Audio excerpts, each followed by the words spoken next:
नमस्कार दोस्तों, स्वागत है आपका इस वीडियो में। हम लोग स्वास्थ्य विभाग की तरफ से बड़ी अपडेट आया है, उन्हीं के बारे में हम लोग इस वीडियो में जानने वाले हैं, जो कि एएनएम और जीएनएम के बहाली से जुड़े हुए हैं और इन कैंडिडेटों के बहाली में दिक्कतें आ सकती है।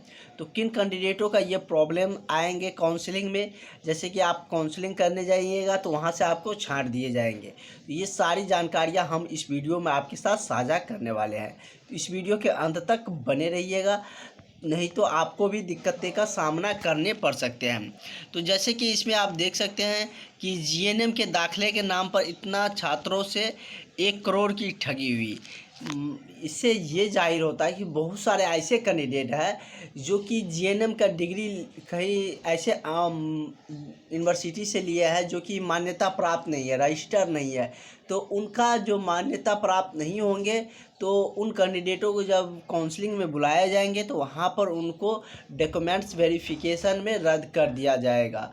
और क्योंकि इसमें बीटीएससी की जो एएनएम के भी बहालियाँ होने वाली है, उसमें भी बहुत सारे ऐसे कैंडिडेट होंगे जो जीएनएम का डिग्री लिए होंगे, क्योंकि उसमें हायर एजुकेशन पर मार्क दिया गया है, तो 25 मार्क उसका दिया गया है। तो इस वजह से बहुत सारे कैंडिडेटों के जीएनएम का भी डिग्री लिए होंगे। और बहुत सारे ऐसे भी कैंडिडेट होते हैं जो एएनएम के कोर्स करते समय अगर उन्हें नहीं पता होते हैं तो किसी के चक्कर में आके वो जैसे कि किसी इंस्टीट्यूट में एडमिशन लेते हैं और वो रजिस्टर ही नहीं होते हैं, उनको मान्यता सरकार के द्वारा प्राप्त नहीं होती है।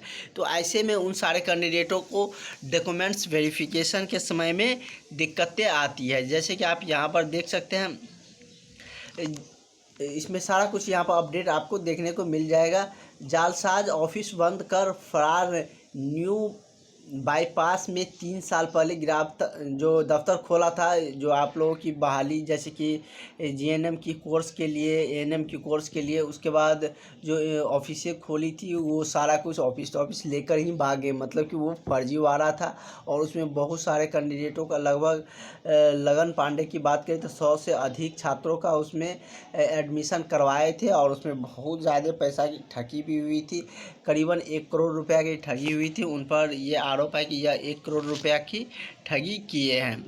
और ऐसे में जैसे कि आपको सर्टिफिकेट मिलता है, जैसे आप यहाँ पर देख सकते हैं सर्टिफिकेट मिल जाते हैं, लेकिन वो फर्जी सर्टिफिकेट होते हैं।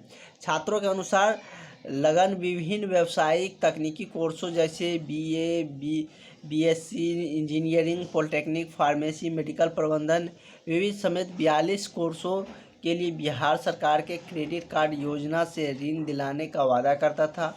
और उसके लिए हैंडबिल भी होता था, वो छपवा कर रखे रहते थे, जिस तरीके से वो विद्यार्थियों को अपने झांसा में ले सके और एडमिशन करवा सके।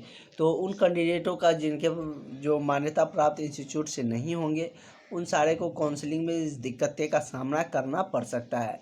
और आप लोग इन सारे झांसे में मत आइए। जो आपका जेन्युइन है उसमें आपको निश्चित रूप से जेन्युइन तरीके से बहाली होती है।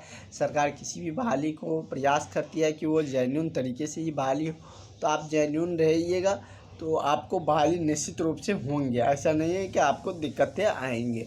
तो इस तरीके से आप यदि इस मार्ग पर चलिएगा, ऐसे आप यदि कोई सर्टिफिकेट लेते हैं तो उस समय आपको डॉक्यूमेंट्स वेरीफाई करते समय आपको जैसे पकड़ा जाने पर आपको वहाँ से निकाल दिया जाएगा।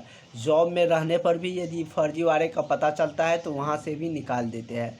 तो ऐसा नहीं है कि आप ले लीजिएगा तो उसमें चल जाइएगा तो जॉब में दिक्कतें नहीं होंगी, जॉब में भी दिक्कतें होती है।